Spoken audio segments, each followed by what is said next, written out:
दाडिमम दीपनम हृदयम रोचनम नातिपित्तलम. डाळिंब, अनार, पोमोग्रॅनेट हे जे फळ आहे त्याचे गुण भाव प्रकाशकारांनी काय सांगितलेले आहेत. तर हे दीपन आणि रोचन असं आहे.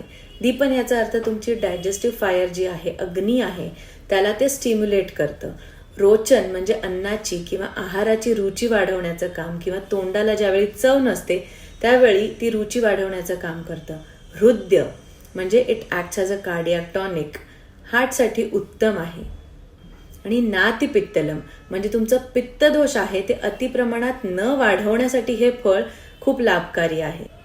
तसंच यामध्ये अजून 2 प्रकार असतात. एक स्वादू म्हणजे मधुर रसाचे, आणि थोडंसं अम्ल म्हणजे आंबट. यामधलं जे मधुर हा प्रकार आहे तो त्रिदोषघ्न सांगितलेला आहे, म्हणजे तिन्ही दोषांना पॅसिफाय करण्यासाठी मधुर डाळिंब उत्तम काम करतं. तसंच किंचितशी आंबटसर ज्या डाळिंबाची चव असते ते वात आणि अस्र म्हणजे रक्त ह्या दोन्ही दोषांना पॅसिफाय करण्याचं काम करतं.